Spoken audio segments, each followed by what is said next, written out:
오늘은 친구 초청이고 그리고 가족 초청이라서 오늘 늘 해오던 마태복음을 떠나서 오늘은 누가복음의 말씀을 가지고 함께 은혜 나누고자 합니다. 오늘 본문은 예수님의 비유입니다. 패러블 비유인데요. 이 비유는 완전히 대비를 이루고 있습니다. 두 사람이 등장하죠. 한 사람은 부자, 한 사람은 거지 나사로라고 되어 있습니다. 여기 보면 두 인물의 매우 색다른 인생을 조명해 줍니다. 한 부자가 있어 자색옷과 고운 베옷을 입고 날마다 호화롭게 즐기더라. 그런데 또 다른 하나의 인생이 등장합니다. 나사로라 이름하는 한 거지가 헌데투성이로 그의 문 앞에 버려진 채 그 부자의 상에서 떨어지는 것으로 배불리려 하며 심지어 개들이 와서 그 헌데를 핥더라라고 오늘 말씀합니다. 한 사람은 부자입니다. 다른 한 사람은 거지입니다. 부자는 화주택에서 살면서 날마다 풍족한 삶을 누립니다. 건강합니다. 매일마다 파티를 즐기는 인생입니다. 그의 인생을 한마디로 요약하면 호화롭게 즐기는 인생입니다. 이에 반해서 거지는 어떻습니까? 그는 버려진 인생입니다. 대문 앞에 버려진 채 그렇게 살아가는 인생입니다. 그는 극빈한 빈곤에 시달리며 살았고 집 안이 아니라 집 밖에 버려진 채 종기투성이 헌데에 시달리며 피부병으로 굉장히 힘들게 살아가는 인생입니다. 부자는 상다리가 부러질 정도로 음식을 차려놓고 매일마다 잔치를 합니다. 심지어는 음식을 상 위에 더 이상 올려놓을 수 없어서 상에서 떨어지는 음식들이 있을 만큼이나 너무나 호화로운 잔치를 열고 있습니다. 이에 비해서 거지는요, 개들과 함께 뒹굴면서 개와 함께 떨어지는 음식을 누가 먼저 쟁취하나 서로 경쟁하는 그런 비참한 인생을 살아갑니다. 여러분, 두 인생 중에서 여러분은 어떤 삶을 선호하십니까? 대부분의 사람들은요, 부자의 삶을 원할 것입니다. 돈 많고 건강하며 파티를 매일마다 즐기고 친구도 있고 호화주택에서 살면서 상다리가 부러지게 맛있는 음식을 먹고 산다는 것은 매우 행복해 보이는 인생입니다. 우리가 꿈꾸는 인생이 바로 이런 거 아닙니까?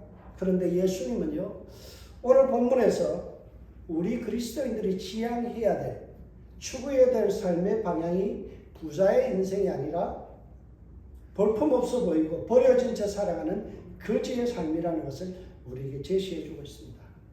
왜 그럴까요? 왜 그럴까요? 왜 이러한 삶을 우리에게 조명해 주면서 우리에게 거지의 삶을 추구하라 말을 할까요? 그것은 이 인생, 우리가 살아가는 한평생의 인생이 전부가 아니기 때문에 그렇습니다. 인생에는 끝이 있습니다. 인생은 우리가 70이고 간단하면 80까지 살지만 요즘은 장수 시대가 돼서 저희 어머니 같이 100세를 살 수도 있습니다. 그러나 언젠가는 죽는다라는 사실이에요. 부자도 그리고 거지도 죽었다라는 사실이에요. 여러분, 부자와 거지는 이 세상에서 극명하게 대조가 될 만큼이나 너무나 차원이 다른 인생을 즐기고 또 한쪽은 버려진 채 살아가는 인생이지만 그러나 동일하게 그들에게 나타난 것은 바로 죽음이었다라는 사실이에요. 오늘 본문에 보면 22절에 이에 그 거지가 죽어 천사들에게 받들려 아브라함의 품에 들어가고 부자도 죽어 장세되매라고 말하고 있습니다. 여러분, 죽는 순간까지 이 세상의 부자는요, 화려한 장례식에 환송을 받으면서 그는 인생을 마감합니다. 거지는 장례에 대한 기사가 없는 것으로 봐서 옛날에 머슴이 죽으면 덤성마리해서 그냥 산에다 갖다 버렸듯이 그렇게 인생이 마지막에 보면 매장되었을 거로 추산되어집니다. 태어나서부터 죽는 순간까지 부자는 정말 행복하고 세상에서 누릴 것을 다 누리는 인생이었습니다. 그러나 인생이 끝나는 순간 그는 쓸쓸한 죽음으로 끝나는 것이고, 끝난 이후의 삶은 180도 인생이 달라졌다라는 사실입니다. 죽음 이후의 인생이 오늘 본문에 보면 완전히 뒤바뀌는 것을 보게 됩니다. 인생의 역전이 일어난 것입니다. 여러분, 우리가 잘 아는 어메이징 그레이스, 나 같은 죄인 살리신이라는 찬양을 그 작사했던 그 존 뉴턴 목사님이 이런 말을 했어요. 우리가 죽으면 3번 놀란다. 천국에 가면 3번 놀란대요. 첫 번째는 천국 올 것 같은 사람이 안 와서 놀라고, 두 번째는 정말 천국 안 올 것 같은 사람이 와 있어서 놀라고, 세 번째는 내가 천국에 있다는 사실에 놀란다. 근데 우스갯소리로 또 하나가 더 늘었대요. 한 가지 더 여러분 놀라는 사실이 있는데요. 교회 천국에 가니까 수많은 그리스도인들이 쇠 속에 속된 말로 주둥이만 있고요, 몸은 없더래요. 다 주여 주여 하고 입은 다 구원을 받았는데 삶은 구원을 못 받았더라. 그런 우스갯소리를 합니다. 어쨌든 간에 오늘 본문에 나타난 부자와 거지는 죽음 이후의 인생이 완전히 뒤바뀌었습니다. 둘 다 죽는 순간까지 정말 극명한 대조를 보였지만 오늘 본문 22절에 보면, 23절에 보면 이렇게 설명합니다. 그 거지가 죽어 천사들에게 받들려 아브라함의 품에 들어가고, 부자도 죽어 장사되매 그가 엄부에서 지옥에서 고통 중에 눈을 들어 멀리 아브라함과 그의 품에 있는 나사로를 보고 불러 이르되. 여러분, 오늘 본문에서 뭔가 느껴지십니까? 거지는요 천사들에게 받들려 아브라함의 품에 안겨있고, 부자는 화려한 장례식으로 끝났지만 지옥에서 고통 중에 있고, 이제는 인생이 완전히 바뀌어서 이 세상에서는 깔보던 그 나사로를 향하여 불러 이르되 부러워하는 인생으로 전락했다라는 사실을 우리는 발견하게 됩니다. 이 세상에는 부러울 것 없었던 부자가 천국에 갔을 때, 주님 앞에 갔을 때는요 어때요? 한낱 거지를 부러워하는 인생으로 전락되었다라는 사실이에요.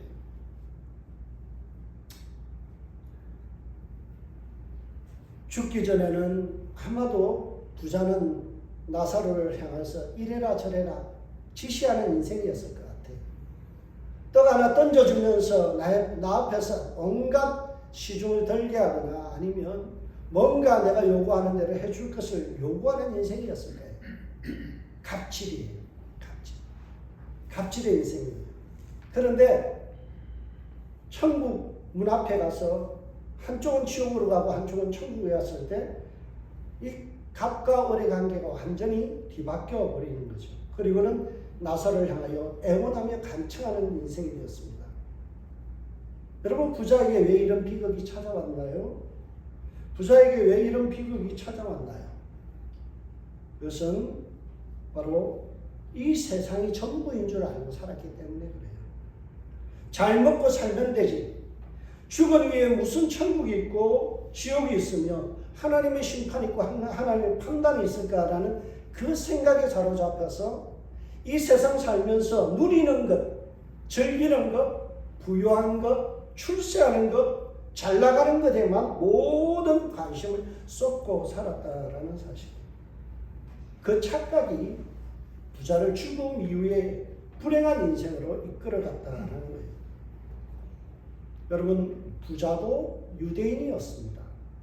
아버지 아브라함이여 하는 것을 볼 때 그는 분명히 유대인임을 알 수 있습니다. 여러분, 유대인이라는 이 말은 매우 특이한 정체성을 드러냅니다. 유대, 주라는 이 단어의 뜻은요, 찬양이라는 뜻입니다. 하나님 앞에 찬양이 되는 인생이에요. 하나님을 찬양하며 영화롭게 하는 데 인생을 포커싱 해야 되는 사람들이에요. 그런데 그의 관심은, 그의 인생의 추구하는 목적은 하나님을 영화롭게 하고 하나님을 기뻐하고 하나님을 찬양하는 것이 아니라 오로지 어디에 있어요? 내가 어떻게 하면 출세할 수 있을까? 어떻게 하면 돈을 많이 벌 수 있을까? 어떻게 하면 내가 사람들에게 인정받고 잘났다라는 것을 드러낼까? 여기에만 관심이 있었다라는 사실이에요. 하나님께 찬양이 되어야 될 때는 관심이 없고 어떻게 하면 잘 먹고 잘 사는가? 거기에만 고민하고 있었습니다. 여러분, 우리 그리스도인의 인생의 목적이 뭔가요? 웨스트민스터 소요리 문답 1번에 이렇게 되어 있어요. 하나님을 영원토록 즐거워하고 기뻐하는 것. 하나님을 영화롭게 하는 것이 우리 인생의 목적이 되어야 돼요. 여러분, 그러한 삶이 되어야 돼요. 주여 주여, 입으로는 주여 주여 하면서 실질적인 삶 속에 그리스도의 향기가 드러나지 않는다면 여러분, 매우 심각한 문제예요. 우리가 하나님을 기쁘시게 하고 나의 삶을, 선한 삶을 통하여 많은 사람들이 감동받고 하나님께 돌아오게 하는 매력이 없다라면 여러분, 우리는 심각하게 내 자신을 돌아봐야 합니다. 여러분, 구약 성경에 보면 미가서 6장 8절에 우리 그리스도인들이 추구해야 될 삶의 방향을 이렇게 이야기합니다. 사람아, 주께서 선한 것이 무엇인 것을 내게 보여주셨나니 여호와께서 내게 구하시는 것은 오직 정의를 행하며 인자를 사랑하며 겸손하게 내 하나님과 함께 행하는 것이 아니냐. 여러분, 여기에는 오늘 본문에서 우리 그리스도인들이 세 가지의 포커스인 초점을 맞추고 살아야 된대요. 첫 번째, 정의로운가?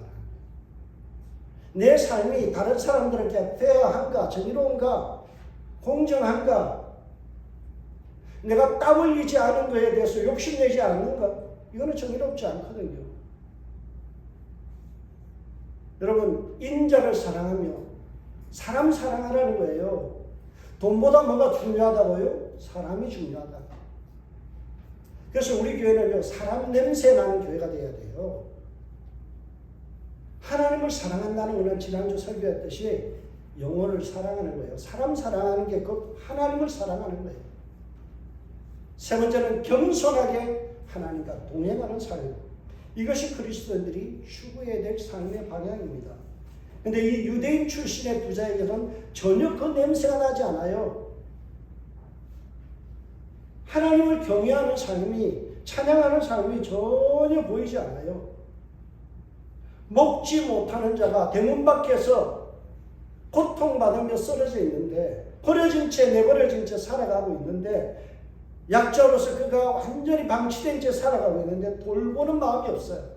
정의롭지 않다는 거예요.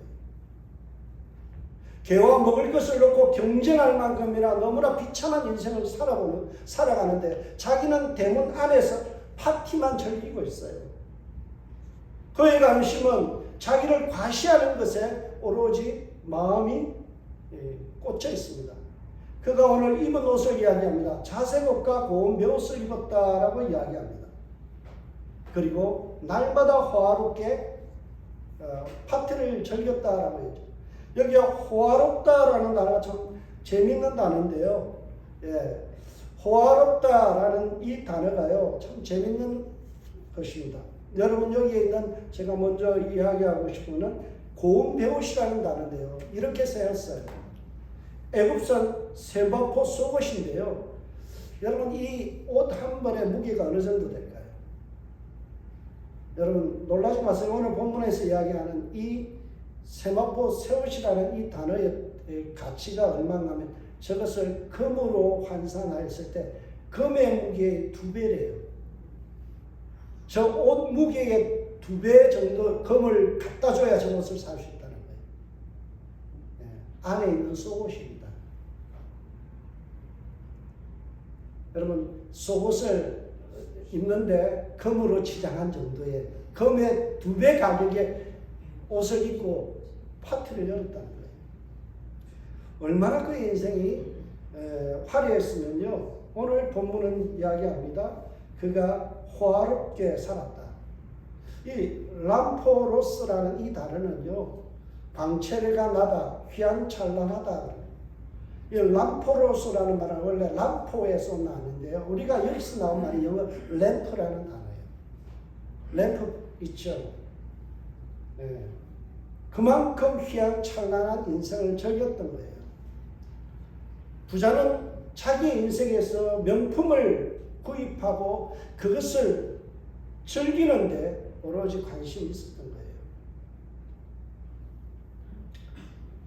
여러분 성경에 보면 그가 부자였다는 사실을 어떻게 알 수 있는가 하면 오늘 대문 안에서 있고요. 거지는 대문 밖에 있었다 그러죠. 여러분 이스라엘 방문해 보면 유대인들은요 집이 대문이 없습니다. 그냥 우리 아파트식이다 그렇게 생각하면 돼요.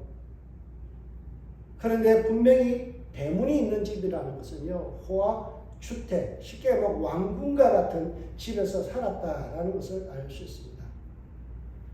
저는 부자의 인생을 딱 한마디로 요약하면 쾌락 중독이라는 거예요. 쾌락 중독. 명품을 들지 않으면 인생이 깝깝하게 금으로 속옷을 입을 만큼이나 명품에만 꽂혀 있는 인생이에요. 남들은 대문 밖에서 죽어나가도 배를 옮고 있어도 자기는 파티만 즐기는 인생이고요.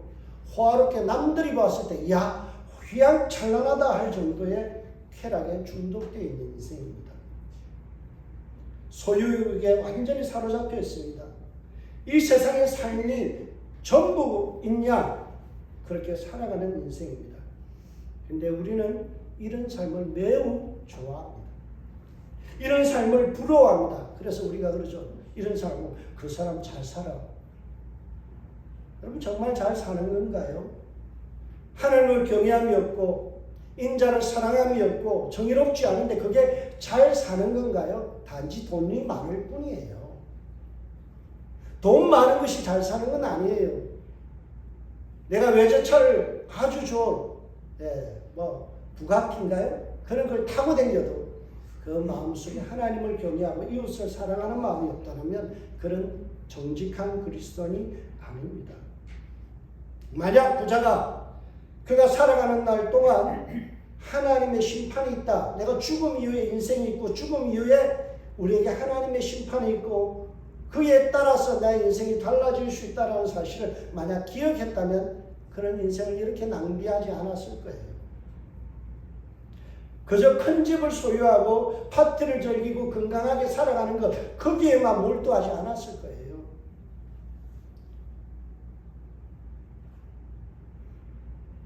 여러분 근데 불행하게도 많은 사람들이 여기 이러한 삶을 좋아하죠. 그래서 성경에 보면 누가복음 12장에도 어리석은 부자의 비유가 등장합니다. 그의 인생도 대박을 터뜨렸어요. 농사를 지었는데 풍년이 들어서 창고를 짓고 또 지었어요. 거기에 가득 채워놓고 남부를 게 없이 살아가는 인생입니다. 그의 인생의 좌우명이 뭔가요? 그가 이렇게 이야기합니다. 영혼아 여러 해 쓸 물건을 많이 쌓아두었으니 평안히 쉬고 먹고 마시고 즐거워하자 하리라. 여러분 부자들의 특징이 뭔가요? 편안히 쉬자, 먹고 마시자, 즐기자. 그게 그의 인생 모토였습니다. 우리도 보기에는요 굉장히 부러운 삶이죠. 그런데 이 부자들이 놓치고 있다는 사실이 있습니다. 이 세상의 끝이 아니라는 사실이에요. 죽음 이후에 심판이 있고 저 세상이 기다리고 있다는 사실이에요. 그래서 누가복음 12장 20절에서 21절에 이렇게 말씀합니다. 하나님은 이르시되 어리석은 자여 오늘 밤에 내 영혼을 도로 찾으리니 그러면 내 준비한 것이 누구의 것이 되겠느냐 하셨으니 자기를 위하여 재물을 쌓아두고 하나님께 대하여 부유하지 못한 자가 이와 같으리라. 여러분 이 세상이 전부가 아니다. 성경은 말씀합니다. 언젠가 이 세상의 삶이 끝나고 주님 앞에 서게 되는데요. 그때 우리는 분명히 주님 앞에서 어리석은 자인지 지혜로운 자인지를 판단받게 됩니다. 여러분 여기에 중요한 말씀이 있습니다. 내 영혼을 도로 찾으리니. 여러분 이 말씀 매우 심각합니다. 내 영혼이 내 것이 아니에요. 하나님께서 주신 생명이에요. 하나님께서 주신 시간이에요. 하나님이 주신 재물입니다. 물질입니다. 내 마음대로 쓰고 내 마음대로 즐기면 안 된다라는 거예요. 하나님께서 뭐라고? 내 영혼, 우리 인생에서 가장 귀한 영혼을 도로 찾으신다. 누구 소유라고요? 하나님 거라는 거예요. 내 마음대로 쓰고 내 인색하게 하나님에 대해서 살아가면요, 이웃에 대해서 선한 손길 베풀지 않으면요, 그것은 하나님 앞에 부유하지 않는 삶, 가난한 삶이라는 거예요.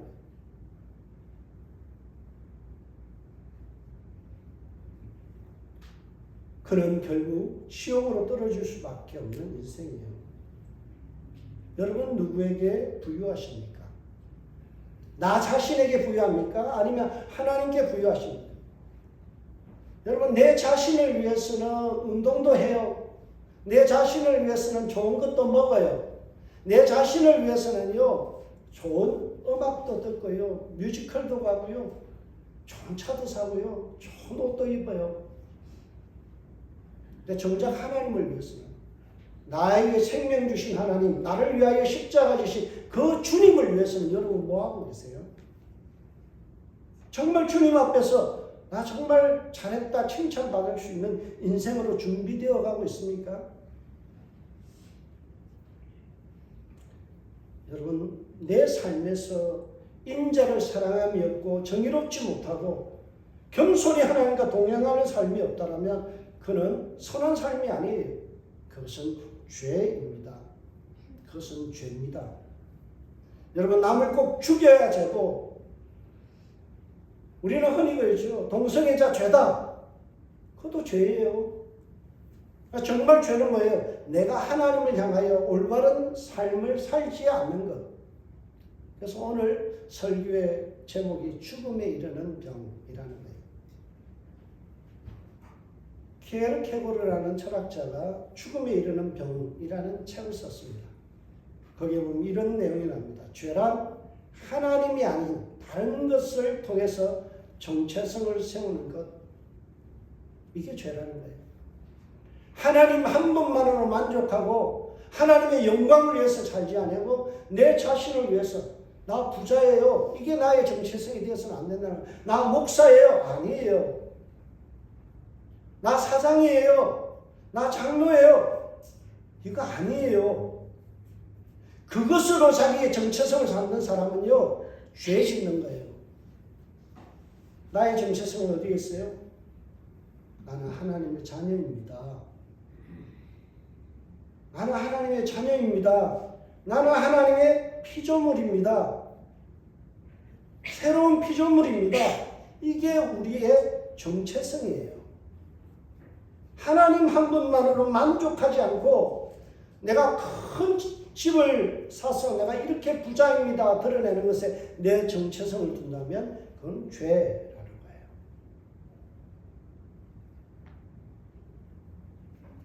여러분, 이런 마음을 가진 사람은 심보가 마귀 심보예요. 물귀신 심보예요.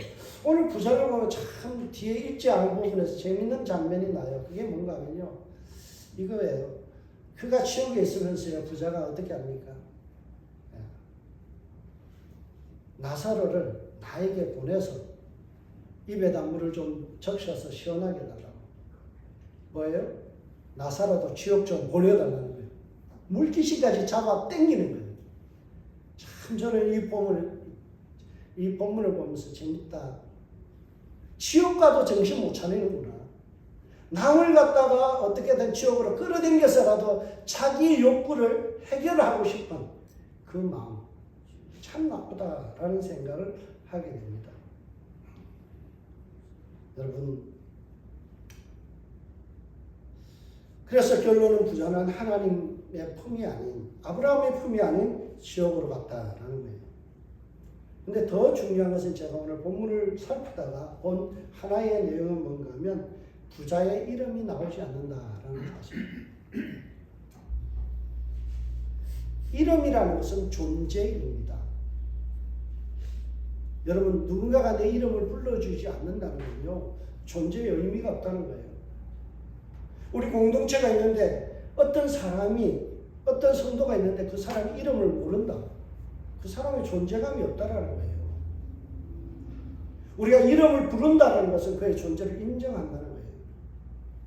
그래서 시에도 있잖아요. 내가 그의 이름을 불러주었을 때 그는 나에게로 와서 꽃이 되었다. 본문에서는요, 이 부자의 이름이 기록되지 않습니다.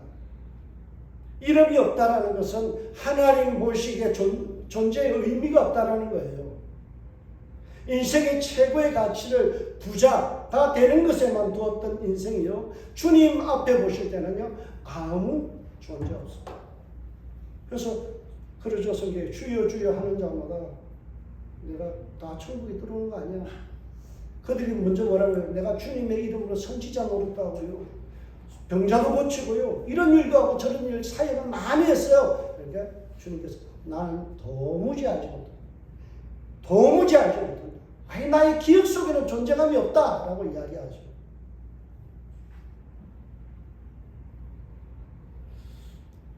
여러분, 참 슬픈 인생이에요. 주님 앞에 가치 없는 인생이에요. 이에 비해서 이 세상에서는 가난하게 살았고 병들었고 비참하게 살았고 버려진 인생이지만 당당하게 그의 이름은 소개된 인생이 있습니다. 거지였지만 이름은 뭐라고요? 나사로. 여러분, 이 세상에서 나사로의 삶은요, 볼 때 어떻게 설명할 수 있는가 하면 그 호모 사케르라고 이야기합니다. 호모 사케르라는 이 말은요, 벌거벗은 생명, 그런 뜻인데요, 폭력이나 정치로부터 완전히 비참하게 노출된 채로 살아가는 자들, 쉽게 얘기하면 노숙자들. 노숙자들 어때요? 누가 와서 죽여도 몰라요. 그런 사람을 호모 사케르라고 이야기합니다. 나사로의 인생은 버려진 인생이에요. 호모 사케르예요. 그의 신분은 거지였어요. 거지라는 단어가 헬라어로 두 개가 나오는데요, 네페스라는 말과 프토코스라는 말이 있어요. 네페스라는 말은 우리로 치면 저소득층 이런 뜻이에요. 저소득층. 돈이 좀 없다. 돈은 있는데 저소득층이다. 근데 프토코스라는 이 말은요, 노숙자 같은 사람. 완전히 돈이 없는 사람. 길거리에서 배회하며 먹을 것을 구걸하는 인생이 바로 프토코스라는 거예요. 이 말의 원래 단어는요, 프토소라는 단어에서 왔어요. 이 단어의 뜻은 뭐 움츠려들다, 쭈그러들다, 웅크리다 그런 뜻입니다. 여러분, 거지의 삶을 보세요. 그런 버려진 채로 웅크리고 살아가는 인생이에요. 내동댕이 치진 인생이에요. 친구도 없어요. 오직 개가 와서 그의 흥대를 핥았어요. 때로는 경쟁자였던, 음식을 가지고 경쟁했던 이 개가 유일한 친구로 와서 다가오는 거예요. 얼마나 외로운 인생이에요. 근데 놀랍게도 성경은 뭐라고요? 그는 죽어 아브라함, 하나님의 품에 안겼다. 천국 갔다라고 이야기합니다. 두 번째로 그의 이름이 오늘 참 재밌는데요, 나사로라는 이름이 나오죠. 이 나사로라는 말은 구약의 엘리에셀이라는 말을 헬라어로 그리스어로 번역한 거예요. 여러분, 엘리에셀이라는 말의 뜻이 뭡니까? 하나님은 나의 도움이시다. 저는요, 이 거지의 본명이 아닐 것 같아요. 별명일 것 같아요.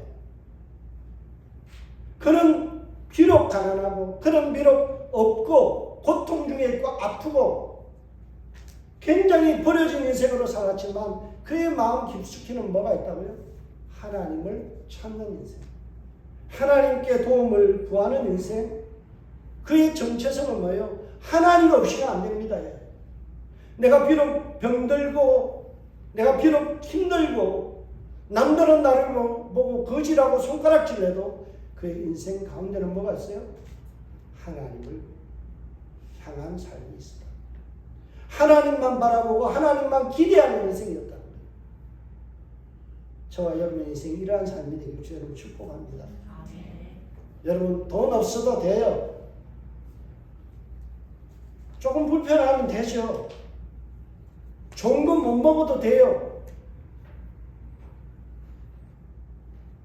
우리 인생에서요, 빠지지 말아야 될 것, 유일하게 있어야 될 건 뭐예요? 하나님이에요. 하나님만 있으면 돼요. 하나님만 경외하며 살아가는 인생이라면 그런 하나님 보시기에 의미 있는 존재예요. 여러분, 그의 인생을 갖다가 거지라는 단어로 설명하는데요. 근데 재밌게도 푸토코스라는 이 단어가요, 참 재밌는 단어인데요. 여러분, 심령이 가난한 자는 할 때 이 단어가 쓰였어요. 이 가난이라는 이 단어가요, 때로는 어떻게 번역되는가 하면, 민수기 12장 3절을 헬라어로 번역할 때 뭐로 번역했냐면, 모세의 온유함이 모든 지면에 있는 사람보다 탁월하더라 할 때 온유라는 단어로 설명해요. 여러분, 거지의 입장에서요, 손가락질 받고 버려졌는데 온유할 수 있을까요? 그럼에도 불구하고 그는 온유했다는 거예요. 세상을 향하여 얼마나 분노가 치밀어 오르겠어요. 1등만 기억하는 더러운 세상에서 살아가는 그런 사회에서 버려졌어요. 거지로 살아야 돼요. 너무나 힘들어요. 근데 짜증 부리지 않아요. 얼마나 탁월한 성품입니까?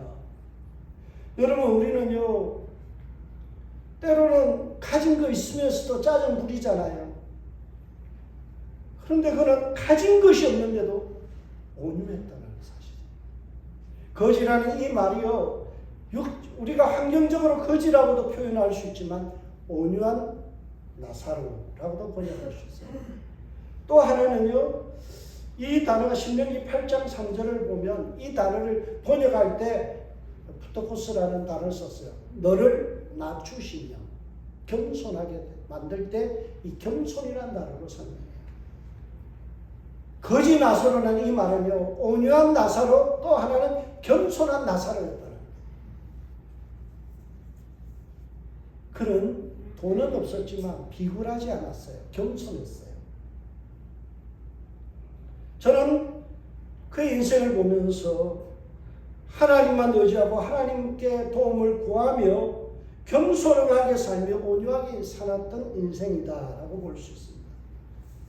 비록 세상에서는 손가락질하고 버려진 인생이지만 그 영혼은 누구보다 부자였다는 사실이에요. 참된 부자였다는 거예요. 저는 설교를 준비하면서 나사로라는 이름을 다시 한번 생각할 때요, 베다니에서 살았던 나사로라는 동명이인이 생각이 났어요. 여러분, 그는 어떤 사람입니까? 죽어서 썩어 냄새 나도록 장사 지냈는데, 그죠?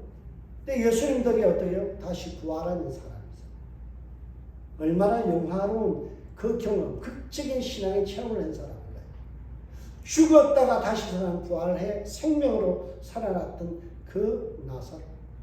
분명 마태는 오늘 본문을 기록하면서 많은 사람들이 이 나사로라는 이름을 들을 때 베다니의 나사로를 연상했을 거예요. 성경은 우리에게 질문합니다. 너는 어떤 존재인가? 라는 거예요. 너는 어떤 존재인가? 너는 이 세상에서 부자로만 살아가려고 하느냐? 아니면 하나님 보시기에 부자인 사람으로 살 것이냐? 내가 출세하고 잘 나가는 것에만 인생을 오로지 올인한다면 그것은 하나님 보시기에 선한 삶이 아닙니다. 죽음에 이르는 병이에요. 우리가 없어도, 가진 것이 없어도 병약해도 우리 인생 속에 뭐가 있어야 돼요? 하나님을 경외하는 삶, 인자를 사랑하며 정의를 행하며 겸손히 하나님과 동행하는 것, 존재가 바뀌는 거예요. 우리의 삶이 하나님 보시기에 아름다운 인생이 되는 것, 이게 신앙의 목표가 되어야 돼요. 자기를 과시하는 것을 위해서 속옷에다가 금칠을 하는 것, 그게 의미 있는 인생이 아니에요. 내가 하나님 보시기에 얼마나 온유한가, 하나님 보시기에 얼마나 겸손한가, 내가 인자, 사람을 사랑하는가, 마음에 안 드는 그 사람까지도 내가 사랑할 수 있는가, 이거예요. 한때 우리에게 충격을 안겨줬던 책이 하나 있죠. 후안 카를로스 오르티즈 목사님이 썼던 제자입니까? 당신은 제자입니까? 여러분 정말 제자입니까? 제자가 어떤 사람입니까? 올더와스 챔버스 목사님이 이런 이야기를 해요. 제자의 힘은 활동의 힘이 아니라 무엇을 하는 것이 중요한 게 아니라 존재의 힘이다. 제자는 뭐라고요? 존재된 being이라는 거예요. doing이 아니고 being이라는 거예요. 제자의 삶은 신뢰할 만하다라는 것이 드러나야 된다. 신뢰할 만하다. 아, 저 사람 trust, 신뢰할 수 있다. 하나님이 신뢰할 수 있다. 예수님이 나를 볼 때 신뢰할 수 있다. 저는 기도할 때 그런 표현을 해요. 하나님이 미소 짓는 인생. 야, 저는 괜찮다. 오랜만에 좋은 목사 하나 봤네. 참 오랜만에 귀한 권사 하나 보네. 주님이 그러면서 살며시 우리를 보면서 웃으실 수 있는, 미소 지을 수 있는 인생이 되어야 돼요. 여러분 어떻게 하면 우리가 안정감을 갖고 주님 보시기에 존재다운 존재가 될 수 있을까요? 그 해답을 오스왈드 챔버스 목사님이 이렇게 이야기합니다. 하나님과 동행하는 가운데 연단을 통해서다. 하나님과 동행하는 연습합니다. 우리가 존재가 하나님이 아닌 다른 것에 기반을 두면 안 돼요. 그러면 끝이 좋지 않습니다. 그러나 가난하고 버려진 채 살아갈지라도 내가 하나님께 기반을 두고 온유함과 겸손함으로 내 존재가 주님 보시기에 아름다운 인생 되어진다면요, 나사로 같은 인생이 되는 거예요. 저와 여러분의 삶이 천국의 부자로 살아가는 나사로 같은 인생 되시길 주의 이름으로 축복합니다. 주님이 기뻐하시는 그러한 좁은 길로 들어서는 저와 여러분이 되셔서 우리의 은생교는요 정말 그리스도 향기가 나는 그런 저와 여러분들 되시길 주의 이름으로 축복합니다. 기도하겠습니다. 하나님 감사합니다. 오늘도 주님 앞에 귀한 두 인생을 조명하며 다시 한번 돌아보게 하시니 감사합니다. 우리의 삶의 모든 기반이 하나님께 있게 하여 주옵소서. 그래서 우리의 삶이 하나님으로 가득 차게 하시고 하나님의 사랑으로 가득 차서 이웃에게 또 다른 사람들에게 정말 선한 영향력을 끼치며 살아가는 저희들 되게 하여 주옵소서. 세상에 많은 수재로 인해서 고통받는 자들이 있습니다. 주님 저들을 불쌍히 여겨 주옵소서. 장애인들이 있습니다. 그들을 돕는 자로 서게 하여 주옵소서. 죽음의 문턱에서 고통받는 자들이 있습니다. 저들에게 손을 잡아주시는 인생 되게 하여 주옵소서. 그래서 주님 우리의 삶이 나사로가 되게 하여 주옵소서. 축복하며 예수님의 이름으로 기도합니다. 아멘.